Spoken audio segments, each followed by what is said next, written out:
I'm in my robe again. I just feel like this is going to be a robe podcast. I got a message. I posted something yesterday about why midlife crises happen, and I think it's, I got to trap y'all. Oh, got to go listen to that video to see what I said. No, I'll just fucking tell you. So it was basically, you're doing it because you're not happy. You're figuring out halfway through your life, close to death, that you're not happy, so you decide to flip your life and do actually what you want, which I encourage everyone to do as soon as possible. I got a message. I'm not going to say the name, but basically saying how that's not true, that you're going to be miserable your whole life because the only way to not be miserable is to save up money, and then so that when you're 60 to 80 or whatever, you can spend that money, live a good life. Let me tell you, because someone told me, and it was an old guy. He used to be B.B. King's bass player, and I asked it, what advice would you give me? And he said, do the thing you love now, like travel now while you're young, because a lot of people will save up their money so that they can travel comfortably. Because, like, I'm young. He was like, you can sleep on couches, you can sleep on floors, you can go to France and sleep in someone's closet. You know, if you're 65 and you're waiting, you're going to want to fucking queen size bed, and because your back hurts, and you're gonna want to have your privacy. And he said, just travel while you're young, do the thing. But anyway, I digress. I'm getting way off topic. I'm just excited about this. But basically, the person who messaged me said, you can't do this stuff. Like, in order to get that really nice, Mercedes Benz that you love, or that RV that you love, you need to be miserable, and you need to work really hard, and you need money. And I've learned my little manifestation hacks that money is a middleman. So say that I want to, take a train to Los Angeles, and it's $50. I could manifest $50, $50, $50, or I could manifest get to LA. And then you know what? I go to the gas station. There's some guy that's driving to LA, some gal. I probably wouldn't get in a random dude's car, but a group of cool people that are like, hey, we're going to LA. We'll give it to you for free.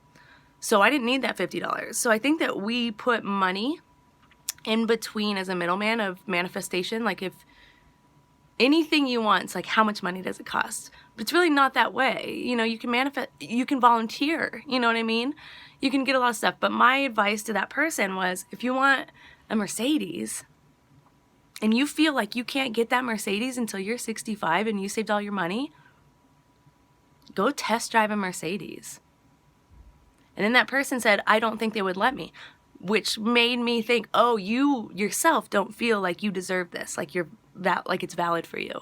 If you feel out of place, even test driving it, that manifestation, that mindset of believing it in order to see it, everyone always says you got to see it to believe it. No, you got to believe it to see it. And if you don't even believe it enough that they'll let you test drive it, it was so odd to me. But no, test drive it. Go feel what it feels like to have the steering wheel in your hand and what the seat feels like, so that when you get home, you can sit in your couch and close your eyes and imagine, you're changing gears and you're driving and you feel it. And that feeling inside of you that's like, this is my car, I'm cruising down PCH. That feeling is how you manifest stuff. Not sitting here in your mind going, I'm never going to afford it. I need to do this. I need this money. It doesn't serve. What I've experienced, it doesn't serve people. No, it doesn't serve me, So I guess people say you got to fake it to make it. No, you got to feel it. You don't just run around and tell everyone, I have a Mercedes. That's not what it is. But when you test drive it and you feel the wind in your hair and you feel that feeling, I'm not a Mercedes kind of person. I'm not like a brand name kind of person. I like the things I like. And so if you like Mercedes and that's what you want to drive, fucking drive it. I would get, some little cheap, maybe like, what were they called? Little Pintos? Is that what they were called? But they have like issues with exploding. So maybe I wouldn't get that. But anyway, what I'm saying is you can manifest anything. Don't let money be your middleman. And if I say you can have something and your immediate response is no, I can't, then no, you can't. You're right. If you think you can, you're right. You're fucking right. But if you think you can't, then you're also right. But that's power, okay? So change your fucking life. I'm sorry I'm cussing so much. I'm just like so heated and passionate. Maybe next video I'll even get dressed. But a lot of this happens in the morning to me. because I wake up and I check my messages and I'll answer a question, but it's easier to answer. I'll answer a question and go, oh, but there's still so many people that believe this or have that mindset. So I just thought I would share it with y'all. I love all of you too, by the way. Oh, kismetmusic.com. Yeah.